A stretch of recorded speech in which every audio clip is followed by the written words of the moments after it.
नमस्कार विद्यार्थियों, MPPSC mains answer writing की क्लास में आप सभी का स्वागत है।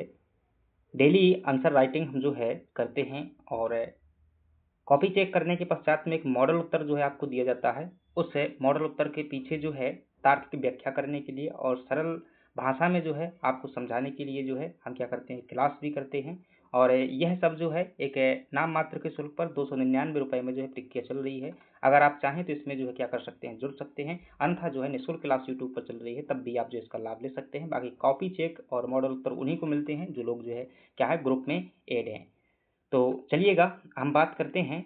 हमारे पास में आज जो है कितने प्रश्न हैं? 2 प्रश्न हैं। एक पहला प्रश्न है आपके पास में जिसका नाम है मदद ए मास और कादरी सिलसिला, इन दो पर टिप्पणी करना है।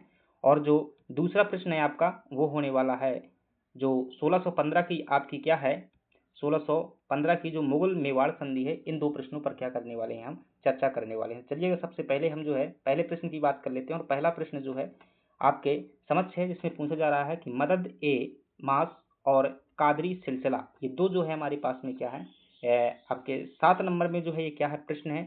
और आप जानते हैं कि 7 नंबर में जो है तो उसके लिए हमें क्या करना है, कम से कम जो है 60 शब्द देना है। यदि आप 50 शब्द में भी अपनी व्याख्या कर देते हैं तब भी कोई दिक्कत ना है, लेकिन इतने से कम जो है शब्द मत कीजिएगा। बाकी ज़्यादा करने का तो सवाल ही नहीं होता क्योंकि समय ही नहीं मिलता। चलिएगा समझते हैं इसको। देखिएगा 2 शब्द है हमारे पास में।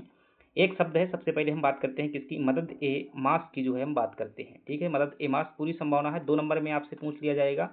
तो मदद ए मास जो है क्या होता था, इस पर जो हम क्या करते हैं, गौर करते हैं। देखिएगा कि जो मुगल काल हुआ करता था, खास तौर से जो मुस्लिम शासक हुआ करते थे, मुस्लिम शासकों के समय पर जो है भूमि जो है कई प्रकार की हमें देखने को मिलती है। उन भूमि में से एक प्रकार की जो भूमि होती थी उसे क्या कहा जाता था, मदद ए मास कहा जाता था।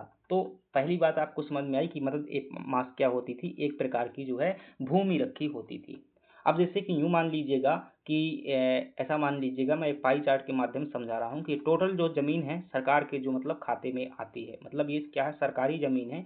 अब सरकारें तो हर समय पर रही हैं, चाहे वो मुगलों की सरकार हो, चाहे हिंदू राजाओं की सरकार हो, चाहे अंग्रेजों की सरकार हो, चाहे वर्तमान सरकार हो। अब इसमें से मान लीजिए जो भी टोटल जमीन है, क्या है, जो भी टोटल जमीन है, उस टोटल जमीन में से कुछ हिस्सा जो है खास तौर से एजुकेशन या ये मतलब यूं मान सकते हैं जो ज्ञान वाला क्षेत्र था उसको बढ़ावा देने के लिए कुछ जमीन क्या की जाती थी, रिजर्व की जाती थी। वैसी जमीन को क्या कहा जाता था, मदद ए मास कहा जाता था, जो कि क्या होती थी, शैक्षिक कार्यों के उद्देश्य से रखी जाती थी। वर्तमान में भी आप देखेंगे, जैसे वर्तमान में भी इंडियन गवर्नमेंट देखेंगे तो अभी जो नई हमारी शिक्षा नीति है, न्यू एजुकेशन पॉलिसी है, उसमें भी कहा गया है कि जो जीडीपी है, देश की कुल जीडीपी है, उस जीडीपी में जो है टोटल जीडीपी का जो है हम 2.5% क्या करेंगे, जो है शिक्षा के क्षेत्र के लिए जो क्या करेंगे, हम खर्च करेंगे। तो ऐसे जो है मुगलों के ज़माने पर, मुस्लिम शासकों के ज़माने पर, उस समय पर चूंकि जो है जीडीपी काउंट नहीं की जाती थी, लेकिन जो कुल सरकारी ज़मीन होती थी उस ज़मीन में से एक हिस्सा क्या रखा जाता था, इसके लिए रखा जाता था। इसे क्या कहते थे, मदद ए जो है मास कहा जाता था। ठीक है, ये तो आपको समझ में आ गया। अब और समझिएगा, फिर लिखने का तरीका भी देखेंगे। मदद ए मास क्या होती थी, एक प्रकार की जमीन होती थी जो कुल जमीन का कुछ हिस्सा हुआ करता था। और यह जमीन जो है किसे दी जाती थी, तो शैक्षिक कार्यों के लिए दी जाती थी। क्योंकि उस समय पर ऐसा नहीं होता था कि मतलब एजुकेशन डिपार्टमेंट जो है अलग से बना होता था। तो उस समय पर क्या होता था, उस समय पर फ्रेंड्स जो है जैसे कि कुछ संत हुआ करते थे, इस हिंदू धर्म में संत हुआ करते थे। और जो मुस्लिम होते थे उनमें सूफी संत हुआ करते थे, कुछ सूफी संत होते थे। इसके अलावा जो कुछ है मंदिर हुआ करते थे जो शिक्षा के संदर्भ में रिसर्च करते थे, कार्य करते थे। और इसके अलावा कुछ शिक्षा के केंद्र हुआ करते थे। या फिर कुछ दरबार में जो क्या हुआ करते थे, चित्रकार हुआ करते थे, यानी कि पेंटर हुआ करते थे, पेंटिंग से संबंधित कुछ जो है। और नवरत्न वगैरह से आपने नाम सुने होंगे। तो इनको क्या करने के लिए, अगर इनको क्या करना है, प्रोत्साहित करना है, इनको क्या करना है, प्रोत्साहित करना है, तो कुछ ना कुछ इनको क्या देना होगा, इनाम देना होगा। तो इनको जो है क्या दिए जाते थे, कुछ पुरस्कार दिए जाते थे। और उनको प्रोत्साहन करने के लिए इन्हें जागीर प्रदान कर दी जाती थी। और ये जागीरें सब क्या होती थी, जमीनें ही होती थी। तो जमीन का एक हिस्सा जो है इन सबको दे दिया जाता था। जो भी अच्छे कार्य करता था उसी को क्या कहा जाता था, मर्द ए मास कहा जाता था। और ध्यान रखना, यह ऐसी जमीन होती थी जिस पर जो है टैक्स नहीं लिया जाता था। तो एक शब्द ये भी इंपॉर्टेंट है, कर मुक्त जो है क्या हुआ करती थी, भूमि हुआ करती थी। और यह जो है ऐसा नहीं था कि मतलब जिसे एक पीढ़ी को मिल गया ना, जैसे जिसको मिल गया ये भूमि, जिसको मिल जाती थी तो वह वंशानुगत बनी रहती थी। अगर जो है जैसे मान लीजिएगा आपने अक्सर देखा होगा कि जैसे मैं खास तौर से हिंदू धर्म में बताऊं तो जिस घर में जो है पुरोहित रहे हैं ज्ञान वाले, तो उनमें देखें तो उनके बच्चे भी जो है वही काम करते हैं, क्योंकि ये वंशानुगत रहे हैं तो पेशा जो है अपनाते रहे हैं। यानी कि अगर एक है पंडित का बेटा क्या है पढ़ाई कर रहा है, यानी वैसी पढ़ाई जैसी पहले होती थी कि पत्र वत्र वगैरह जो है जानकारी देना, ऐसी जो ये खगोल विज्ञान के अलग अलग क्षेत्रों में जो क्या होते थे विशेषज्ञ होते थे, तो वैसे अगर कार्य जो है वंशानुगत रूप से कर रहे हैं तो निश्चित रूप से जो जमीनें या जो मदद ए मास उनके पूर्वजों को मिली थी वही जो है उनके बच्चों की हो जाती थी। तो यानी कि यह जो है वंशानुगत भी होती थी। अगर जो है उन्होंने यह पेशा छोड़ दिया, यानी कि जो पहले पुरोहित ज्ञान वाले क्षेत्र में कार्य करते थे वह अब जो है कृषि कार्य करने लगे या व्यवसाय करने लगे, तो फिर यह जमीन उनकी रूपांतरण हो जाती थी। तो ये क्या है मदद ए मास थी। क्या इससे कोई फायदा हुआ होगा? निश्चित रूप से समाज में जो क्या मिला होगा, प्रोत्साहन मिला होगा कि नहीं मिला होगा। जो लोगों को जैसे पुरस्कार दिया जाए वर्तमान में, जैसे पुरस्कार के तौर पर गवर्नमेंट 1-1 करोड़ रुपए की राशि देती है, तो इससे हमें मोटिवेशन मिलता है ना कि नहीं मिलता है कि हमें भी जो है ये कार्य करना चाहिए। तो वैसे भी उस समय पर भी जो है निश्चित रूप से इससे प्रोत्साहन मिला होगा। तो ये आपका क्या हो जाएगा, मदद ए मास हो जाएगी। मैं कह सकता हूँ कि मदद ए मास जो है मुस्लिम शासकों के समय पर एक प्रकार की क्या हुआ करती थी, भूमि होती थी, जो खास तौर से ज्ञान के क्षेत्र को बढ़ावा देने के लिए क्या की गई थी, व्यवस्था ऐसी की गई थी। यह भूमि जो है कर मुक्त हुआ करती थी और इसका उद्देश्य क्या होता था, ज्ञान के क्षेत्रों को क्या करना, ज्ञान की उपलब्धियों को जो है प्रोत्साहित करना। यह जो है वंशानुगत भी होती थी और यह जो है किसको दी जाती थी, ये हो गया महत्व क्या हुआ, शिक्षा के क्षेत्र को जो है बढ़ावा मिला। अब इन्हीं को जो है क्या करना है, इन्हीं बातों को जो है संघो करके आपको क्या करना है, एक प्रेजेंटेशन में जो है सजाना है। अब कई लोग कहते हैं कि हमारे से जो है फॉर्मेट नहीं बनता है, तो पहली बात ध्यान रखिएगा, फॉर्मेट वाले जो कहते हैं, फॉर्मेट किनको करना चाहिए, फॉर्मेट जो है किनको चिंता करनी चाहिए, जिसकी जो है लेखन शैली अच्छी नहीं है। ठीक है, जिसकी लेखन शैली जो है अच्छी नहीं है, जैसे आपने क्या लिख दिया, पॉइंटों के मतलब पैराग्राफ में लिख दिया और आपको समझने में जो है दिक्कत होती है, आपको ऐसा लगता है कि सामने वाला व्यक्ति समझने में जो है इसमें दिक्कत मान सकता है। अगर आपकी लेखन शैली बहुत अच्छी है, स्पष्ट है, राइटिंग अच्छी है, आपको फॉर्मेटिंग करने की जरूरत नहीं है। मैं कहूँगा कि आप पॉइंट में लिखिएगा, बढ़िया नंबर आपको मिलेंगे। लेकिन जिन लोगों की जो है खास तौर से लेखन शैली राइटिंग जिसे कहते हैं आप, वो अच्छी नहीं है, तो उनको क्या करना चाहिए, फॉर्मेटिंग करना चाहिए। और उनको वो कीवर्ड फॉर्मेटिंग इसलिए की जाती है ताकि जो कीवर्ड होते हैं, जो खास बातें होती हैं, वो स्पष्टता के साथ में जो है दिख सकें। इसलिए जो है हम क्या करते हैं, फॉर्मेटिंग करते हैं, ताकि जो है हम एग्जामिनर को, कॉपी चेक करने वाले को ये एहसास करा सकें कि भाई साहब आपने जो प्रश्न पूछा है उसमें मेरी समझ है, मैं यहाँ पर कीवर्ड जो है फॉर्मेट के रूप में क्या कर रहा हूँ, प्रेजेंट कर रहा हूँ। दूसरी बात, फॉर्मेटिंग जो होती है ये काफ़ी हद तक क्या कर देती है, समय की बचत जो है कर देती है। क्या कर देती है, समय की भी जो है बचत कर देती है, इसलिए भी जो है फॉर्मेटिंग इंपॉर्टेंट हो जाती है। तो जिनकी स्पीड कम है, लेखन शैली अच्छी नहीं है, तो उनको जो है विशेष तौर पर क्या करना है, फॉर्मेटिंग में ध्यान रखना है। अब जैसे ये मदद ए मास है, ठीक है, क्या है, मदद ए मास है।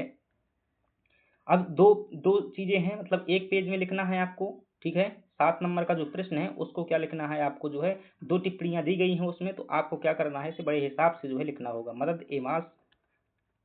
अब इसकी फॉर्मेटिंग क्या हो सकती है, अब इसकी फॉर्मेटिंग ये हो सकती है कि आप तो एक इस प्रकार से लिख सकते हैं कि मदद ए मास जो है यहाँ पर लिखें, मदद ए मास, और इसके बाद यहाँ लिखना शुरू कर दें। यहाँ बता सकते हैं कि इसका आशय क्या है, ठीक है, इसका आशय क्या है। और दूसरी बात बता सकते हैं कि इसका जो है उद्देश्य क्या होता था, इसका उद्देश्य क्या होता था। बता सकते हैं कि इसका जो है महत्व क्या हुआ, और बता सकते हैं इसमें कुछ जो है विशेष डाल करके बता सकते हैं, जैसे यह भूमि जो क्या होती थी, कर मुक्त होती थी। अगर मुझसे कोई कहे कि मैं इसमें कहूँ आज से क्या होता था, तो मैं कहूँगा कि मुस्लिम शासकों के समय पर, क्या मुस्लिम शासकों, अब यहाँ पर लिखना थोड़ी संभव नहीं, बोल देता हूँ, मुस्लिम शासकों के समय पर एक प्रकार की भूमि जो ज्ञान के क्षेत्र को बढ़ावा देने के लिए प्रदान की जाती थी। बस इतना लिख दीजिएगा। इसके बाद इसका उद्देश्य क्या होता था कि कला, जैसे कि कोई क्या है पेंटिंग है तो क्या हुई, कला के अंतर्गत आएगी ना, कला साहित्य और ज्ञान के क्षेत्र को क्या करना, बढ़ावा देना, ये क्या हो जाएगा, इसका उद्देश्य हो जाएगा। महत्व क्या होगा कि इसके प्रोत्साहन से जो है नवीन प्रकार का मानव संसाधन तैयार हुए, या फिर समाज में जो है अलग अलग प्रकार के कला के आयाम जो है विकसित हुए। विशेष क्या होगा, यह भूमि जो है क्या होती थी, टैक्स मुक्त होती थी और कई बार जो है वंशानुगत भी क्या कर दिया जाता था, बना दिया जाता था। इतना अगर लिख देते हैं तो भाई बेस्ट से बेस्ट आपका क्या हो जाता है, आंसर हो जाता है। और जब ऐसा तोड़ तोड़ करके आप लिखते हैं ना अपनी भाषा दे करके, तो आपके भेजे में भी घुसता है और आपको याद भी जो है चीजें होती हैं। और दूसरी बात क्या हो सकती है, दूसरी बात हो सकती है कि आप क्या करें, इस प्रकार से लिखें, अपने जो है स्पेस के आधार पर भी हमें जो है फॉर्मेटिंग करना आना चाहिए। ये मुझे नहीं सोचना है, ये जो है आपको अपनी कॉपी की जगह देख करके क्या करना है, फॉर्मेटिंग करना है। यदि आपके पास में 1 मिनट का समय है, ठीक है, और फिर आपको फॉर्मेटिंग करना है, तो आप खुद लॉजिक लगाइएगा कि कैसे में जो है कॉपी भर सकते हैं। मतलब कि ये भी ना लगे कि कॉपी मैंने खाली छोड़ी हुई है, और ये भी ना लगे कि मैंने जो है फालतू में कॉपी भरी हुई है। तो इस प्रकार की फॉर्मेटिंग करना है। आपके पास में 1 मिनट का समय है, कितनी जगह है, उस हिसाब से जो है फॉर्मेटिंग को जो है डिजाइन कीजिएगा। फॉर्मेटिंग के कई तरीके हो सकते हैं। एक जो है इस प्रकार से लिख देते हैं, यहाँ पर जो है अपनी हेडिंग डाल लेते हैं, इस प्रकार से लिख देते हैं। अगर हमारे पास में पॉइंट ज़्यादा है तो इस प्रकार से आप क्या कीजिएगा, बीच में ऐसी हेडिंग बना सकते हैं, ऐसे बीच में हेडिंग बना सकते हैं और इस प्रकार कुछ पॉइंट लिख दीजिएगा, इस प्रकार से और कुछ इधर पॉइंट लिख दीजिएगा। ठीक है, अगर कोई दो बातों की तुलनात्मक दिखाना है तब आप क्या करेंगे, इस प्रकार से जो है टेबल का प्रयोग करेंगे। ठीक है, टेबल का प्रयोग करेंगे, यहाँ पर आधार बताएंगे, यहाँ पर एक बात बताएंगे, यहाँ पर जो है दूसरी बात बताएंगे, और यहाँ पर आधार जो लिख देंगे, यहाँ पर एक बात, यहाँ पर दूसरी बात, फिर जो है यहाँ पर ऐसे दिखा देंगे। इसमें जो है कम समय पर ज़्यादा चीज़ें जो है दे सकते हैं, फालतू की भाषा कट जाती है यहाँ पर। इसके अलावा एक फॉर्मेटिंग जो है ये होती है कि जो है बीच में आप क्या कीजिएगा, गोला बनाइएगा इस प्रकार से, और इससे जो है क्या कीजिएगा, ऐसे निकालिएगा इस प्रकार से। तो ये जो है फॉर्मेटिंग हो जाती है। खासतौर से 7 नंबर में इसका प्रयोग कर सकते हैं यदि आपके पास में समय कम बचा हुआ है। और एक फॉर्मेटिंग ये होती है कि यहाँ पर जो क्या किया आपने, मैन हेडिंग बनाई और इस प्रकार से जो है आपने क्या किया, दिखाया। और ये फॉर्मेटिंग कब करनी होती है कि ध्यान रखना, 7 नंबर के उसमें जब आपके पास में क्या हो, या तो इस वाले फॉर्मेट का प्रयोग तब करते हैं जब 10 नंबर के प्रश्न में हमें ये बताना हो कि हम आगे जो है किसका एक्सप्लेनेशन करने वाले हैं। तो यहाँ पर जो है शॉर्ट कीवर्ड के रूप में डब्बे बना करके दिखा देते हैं, उनके बाद जो है एक एक हेडिंग डाल करके। खासतौर से 10 नंबर में ज़्यादा प्रयोग होती है ये इस वाली फॉर्मेटिंग का। मैं सलाह दूंगा कि 7 नंबर वाले प्रश्न में या तो ये वाली फॉर्मेटिंग का प्रयोग कीजिएगा इस प्रकार से, क्योंकि ऊपर परिचय आ जाएगा और यहाँ पर जो है 5 पॉइंट आ जाएंगे, नीचे निष्कर्ष आ जाएगा। ये वाली फॉर्मेटिंग काफ़ी बेहतर होती है 7 नंबर में। और इसके या फिर जो है आप क्या कर सकते हैं, ये वाली फॉर्मेटिंग कर सकते हैं कि दोनों साइड को जो है पॉइंट बना करके ऐसे लिख देना।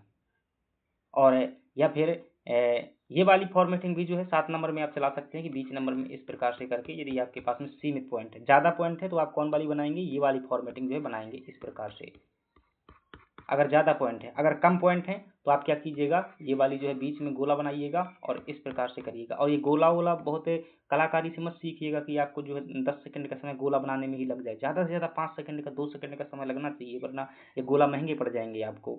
तो ऐसी जी फॉर्मेटिंग नहीं सीखना है जिसमें आपको बहुत समय लगे। ना ही ये जैसे यहाँ पर ऐसे ये बनाते हैं ना कि पॉइंट के रूप में दिखाते हैं, ऐसा करते हैं तो इसमें काफ़ी समय लगता है। उसकी बजाय आप जो है ये डैश लगाना सीखिए, ये वाला ऐसे डैश करके जो है लिखना, लिखते जाइए कि ये ज़्यादा बेटर होता है, क्योंकि इसमें जो है सीधी लाइन खींचने होता है, 1 सेकंड में हो जाता है। ये बहुत छोटी छोटी बातें हैं जो आंसर राइटिंग में आपको क्या करनी है, ध्यान करनी है। चलिएगा, दूसरा हमारे पास में, एक हमारे पास में मदद ए मास था और दूसरा हमारे पास में क्या था, आप कहेंगे कादरी सिलसिला था। कौन सा सिलसिला था, कादरी सिलसिला था। तो जो लोग जो है, अगर पहली वाली आपने इतिहास की क्लासें देखी हुई हैं तो आपको काफ़ी आसान लग रहा होगा। अब जिस प्रकार से हिंदू धर्म में क्या हुए थे, भक्ति आंदोलन हुए थे। ठीक है, मध्यकालीन भारत में क्या हुए थे, हिंदू धर्म में जो है भक्ति आंदोलन हुए थे। ठीक है, हिंदू धर्म में भक्ति आंदोलन हुए थे। कबीर थे, नानक थे, मीराबाई थी, रामानंद थे, ऐसे बहुत से, दादू दयाल थे, बहुत से जो है क्या हुए थे, हिंदू धर्म में भक्ति आंदोलन के संत हुए थे। और इन्होंने क्या किया था, एक ऐसी उदारवादी विचारधारा को जो है जन्म दिया था जिसमें ऊंच नीच के भेदभाव को खत्म किया गया था, छुआछूत के भेदभाव को खत्म किया गया था, सभी लोगों को समानता का भाव जगाया गया था। तो इसी प्रकार की विचारधारा जो है मुस्लिम समाज में जो हुई, किसमें हुई, मुस्लिम समाज में हुई, उसे क्या कहा गया, सूफी आंदोलन कहा गया। क्या कहा गया, सूफी आंदोलन कहा गया। ठीक है, ये रहस्यात्मक विचारधारा वाले लोग थे जो विश्वास करते थे कि एक परम तत्व होता है, परम पिता परमेश्वर होता है, जैसे वो अल्लाह कहते हैं। ठीक है, तो ये वैसे वाले व्यक्ति थे। और ये जो है दुनिया की मोह माया और भौतिकता को त्याग करके जो क्या करते थे, सभी के कल्याण के लिए कार्य करते थे और समाज में जो है इस भौतिकता को जो है रोकते थे। और इन सूफी आंदोलन में जिस प्रकार से हमारे इसमें हिंदू धर्म में जो है भक्ति आंदोलन में अलग अलग शाखाएं हुई हैं, जैसे ज्ञान मार्गी शाखा, जैसे कि निर्गुण भक्ति धारा, सगुण भक्ति धारा, ऐसे ही भक्ति आंदोलन इसमें हुए हैं। तो इसी प्रकार से इसमें भी जो है अलग अलग सिद्धांतों को मानने वाले जो है 5 जो है ब्रांच हुई हैं। क्या हुई हैं? सूफी आंदोलन में 5 ब्रांच हुई हैं, जैसे कि चिश्ती संप्रदाय आपने सुना होगा, ठीक है, कादरी सिलसिला सुना होगा, नक्शबंदी सिलसिला सुना होगा, और ऐसे जो है कुल 5 जो है सिलसिले हुए हैं, 5 संप्रदाय हुए हैं। उनमें से एक संप्रदाय क्या है आपका? कादरी संप्रदाय है या कादरी सिलसिला है, ठीक है। तो क्या कह सकते हैं? कादरी सिलसिला एक सूफी, मतलब कादरी सिलसिला जो मतलब सूफी विचारधारा की जो क्या थी, एक शाखा थी। और निश्चित रूप से जब शाखा थी तो किसी न किसी ने किया होगा, इसकी जो है संस्थापक के रूप में रहा होगा। तो ये जो है 12वीं शताब्दी में जो है ईरान में क्या की गई थी, यह शाखा शुरू की गई थी अब्दुल कादिर जिलानी द्वारा। और जब ये ईरान में थी तो दुनिया में जहाँ जहाँ पर भी जो मुसलमान थे तो वहाँ वहाँ पर इस शाखा का क्या हुआ? प्रचार हुआ। तो भारत में भी जो है आई होगी, और निश्चित रूप से भारत में इसका क्या रहा होगा? कोई ना कोई एक जो है लीडर रहा होगा। तो शेख मखदूम साहब जो थे क्या थे? ये 15वीं शताब्दी में जो है ये भारत में क्या हुई? ये शाखा लोकप्रिय हुई और जो है शेख मखदूम के नेतृत्व में हुई। अब इस शाखा की जो है खास बात ये थी, क्या थी? कि यह शाखा जो है संगीत विरोधी थी। अगर चिश्ती संप्रदाय को देखोगे तो वो क्या करते हैं? संगीत को जो है समर्थन करते हैं। तो इस संगीत का क्या करती थी? विरोध करती थी। हरे रंग के जो है इसके अनुयायी क्या करते थे? कपड़े पहनते थे, सॉरी पगड़ी बांधते थे। हरे रंग की जो है क्या करते थे? पगड़ी बांधते थे। और निश्चित रूप से इसका कहीं ना कहीं तो भारत में क्या रहा होगा? मुख्यालय रहा होगा, केंद्र रहा होगा। ज़्यादातर अगर बात करें तो पंजाब वाला जो क्षेत्र है, पंजाब है, कश्मीर है, जौनपुर है, ऐसे क्या थे? इसके जो है प्रमुख जो है केंद्र थे। और कुछ राजाओं ने संरक्षण भी दिया होगा। तो अगर आप सिकंदर लोधी को जानते हैं, दिल्ली सल्तनत में सिकंदर लोधी तो इसी शाखा का अनुयायी था। दारा सिकोह का नाम आपने सुना होगा, इसी का अनुयायी था। दारा सिकोह की बहन जो थी जिसका नाम था जहान आरा, वो भी जो है इसी की अनुयायी थी। तो ये जो है खास बातें हैं, इनको चलिएगा हम फॉर्मेट में देख लेते हैं और कर लेते हैं कैसे जो है हमारी चीज़ें जो है होंगी।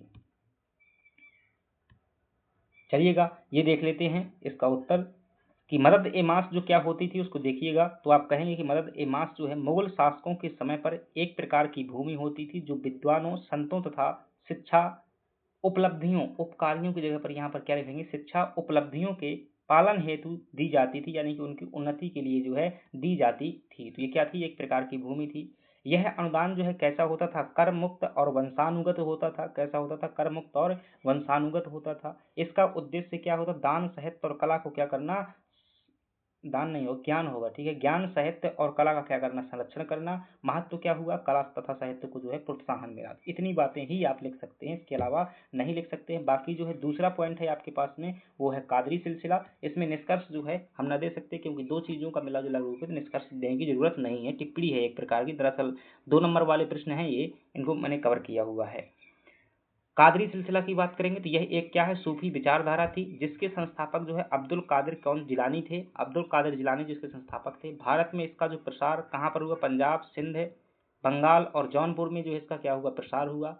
मान्यता जो है इसका मान्यता था संयम, सादगी था, ईश्वर की भक्ति में क्या करना? विश्वास करना। और जो है आप कह सकते हैं संगीत जो है क्या था? ये विरोधी था। और जो है क्या करते थे? ये हरे रंग की जो है ये लोग क्या करते थे?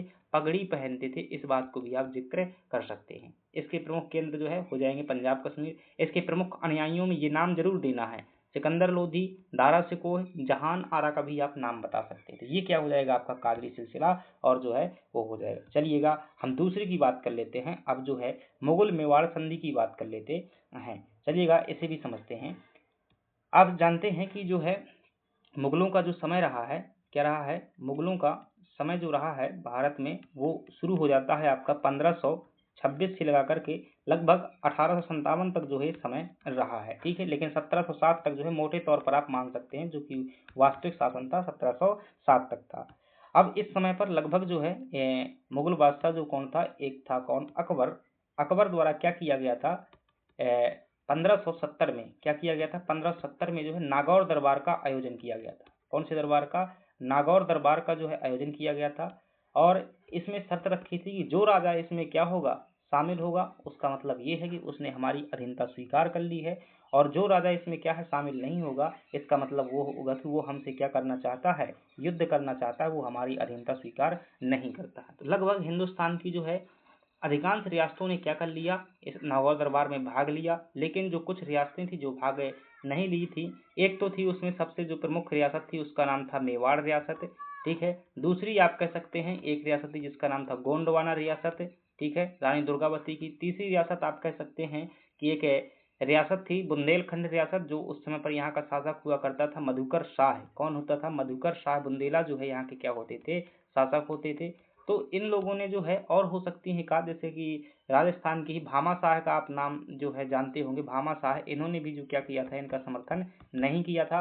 तो ये जो है कुछ गिने चुने शासक थे जिन्होंने क्या किया था कि मुगलों के इस दरबार में शामिल नहीं हुए थे। तो मुगलों ने क्या किया, इनको अधीन करवाया, जिनमें से आप जानते हैं 1500, ठीक है। तो समय समय पर जो है इनमें क्या हुए, आक्रमण हुए और उनको क्या कर लिया गया, अपन जो है शामिल कर लिया गया, ठीक है। तो इनमें से जो एक रियासत थी जिसका नाम था मेवाड़, ठीक है। तो मेवाड़ रियासत के बारे में चर्चा करते हैं। मेवाड़ रियासत जो है आप जानते हैं आत्म बलिदान और मतलब स्वाभिमान के लिए जो है जानी जाती है। और मेवाड़ रियासत में अगर देखेंगे तो यहाँ पर शुरुआती शासक रहते हैं, आप जानते हैं राणा कुंभा, ठीक है। राणा कुंभा जो है रहे हैं। राणा कुंभा के बाद जो है यहाँ पर शासक रहे हैं राणा सांगा, ठीक है। राणा सांगा शासक रहे हैं। राणा सांगा के बाद जो है यहाँ पर आप देखेंगे राणा उदय सिंह जो है यहाँ पर क्या रहे हैं, शासक रहे हैं।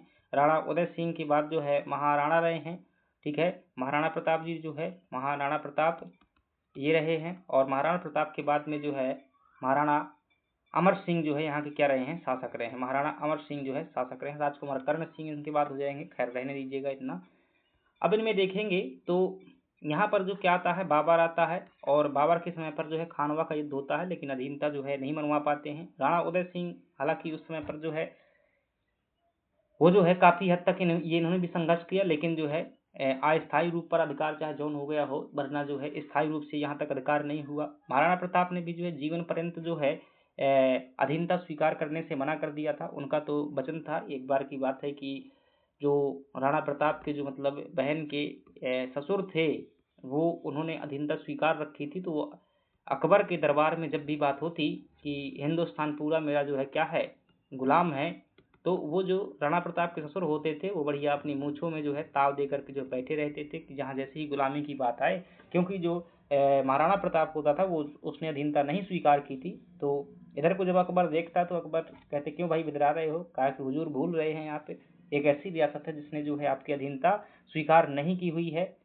तो फिर एक बार अकबर जो है झूठी अफवाह देता है कि देखो अकबर महाराणा प्रताप ने जो है पत्र भेजा हुआ है। तो अब उसको मैं उससे भाषा में तो नहीं कह सकता, उस पत्र में दरअसल वो कहता है कि अकबर कहता है कि राणा प्रताप ने अधीनता स्वीकार करने के लिए पत्र भेजा हुआ है। तो फिर वापस जो है ये व्यक्ति क्या करता है, राणा प्रताप के पास में पत्र भेजता है कि मैंने सुना है कि आज चकवा जो है धरती का पानी पी रहा है। मैंने सुना है कि शेर जो है गीदड़ों के सामने जो है झुक रहा है। और मैंने सुना है कि मतलब बहुत सी उसकी बातें हैं। तो उन सब का जवाब लिखते हैं महाराणा प्रताप, उसमें बहुत ही मतलब खतरनाक है बातें हैं कि चकवा कभी धरती का पानी नहीं पी सकता, और जो है गीदड़ों के सामने कभी शेर नहीं झुक सकता, तुम अपनी मूंछों में ताव दे करके बैठो, ये बातें हैं। तो महाराणा प्रताप कहने का आशय है कि इन्होंने भी जो है बहुत से संघर्ष किए, आपने कहानियां सुनी भी होंगी इनकी। तो अंततः इन्होंने भी जो है अपने जीवन पर्यंत अधीनता नहीं स्वीकार की। और ऐसा कहते हैं कि इतिहासकार की जब इनकी मतलब अंतिम समय था तो उस समय पर राणा अमर सिंह से भी इन्होंने क्या लिया था, वचन लिया था कि जीवन पर्यंत तुम भी जो है अधीनता नहीं स्वीकार करोगे, ठीक है। तो ये वचन हालांकि दे देते हैं अमर सिंह, परंतु जो है पालन नहीं कर पाते हैं, उसकी परिस्थिति को भी समझते हैं। अब देखिएगा अकबर का जो है देहांत हो चुका है। अब यहाँ पर जो है शासन आ चुका है किसका, जहांगीर का जो है शासन आ चुका है मुगलों के समय पर। और मेवाड़ में जो शासन है किसका है, वो राणा जो है अमर सिंह का शासन है, ठीक है, अमर सिंह का शासन है। और जहांगीर जो है बहुत सारे अभियान भेजता है, क्या करता है, बहुत सारे अभियान भेजता है, किस लिए कि मेवाड़ को जो है अधीन कर लिया जाए। क्योंकि उत्तर भारत में अधिकांश रियासतें क्या थी, मुगलों के अधीन थी, लेकिन मेवाड़ जो है वही नहीं थी। और ये कहीं ना कहीं जो है चैलेंज भी कर रही थी मुगलों को, बड़ी सत्ता को, कि मतलब ये अधीन नहीं कर पाए हुए हैं। तो जहांगीर ने जो है कई प्रयास किए, परंतु जो है उन्हें सफलता नहीं मिली। लगभग 4-6 प्रयास किए, सफलता नहीं मिली। अंततः जो है जहांगीर क्या करता है, खुर्रम को भेजता है, जिसे आप क्या कहते हैं, शाहजहां भी कहते हैं। तो खुर्रम को भेजता है, और खुर्रम जो है एक कूटनीति करता है, और उस कूटनीति के तहत जो है यहाँ के मतलब पूरा ब्लॉक कर देता है, एक सेना के माध्यम से यहाँ पर ब्लॉक कर देता है। और जितनी भी रसद सामग्री होती है वो आने जाने पर जो है प्रतिबंध लगा देता है। साथ ही साथ जो है एक फरमान जारी करता है इसके मतलब राणा अमर सिंह के लिए कि अगर हमें जो है अधीनता नहीं स्वीकार की गई हमारी, तो फिर हम क्या करेंगे, फतहनामा जारी करेंगे। क्या करेंगे? फतहनामा जारी करेंगे, जिसमें क्या होना था, फतहनामा का मतलब होता है कि कत्ले आम, ठीक है, कत्ले आम करने का जो है आदेश जारी किया था। तो राणा अमर सिंह इस बात से कुछ विद्वान कहते हैं कि नहीं मान रहे थे, परंतु जो भी वहाँ के विद्वान थे, समझदार लोग थे, उन्होंने कहा कि इसमें जो है बहुत से जो है मतलब निर्दोष लोग जो है मारे जाएंगे। और अंततः क्या होती है कि यह जो है 1615 में जो है इस खुर्रम के अभियान को जो है रोकने के लिए ये क्या है, इनके मध्य में जो है समझौता होता है, संधि जो है होती है।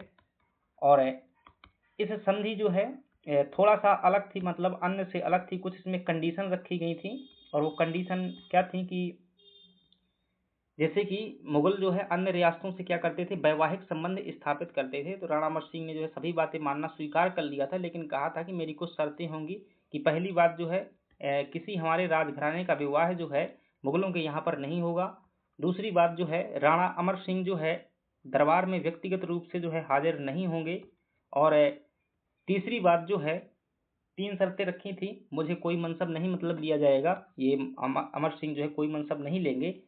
ये जो है तीन उनकी शर्तें थी, और वैवाहिक संबंध नहीं होगा, और भी थी, चलिए आगे देख लेंगे। और बाकी उनकी शर्तें मान ली गई थी।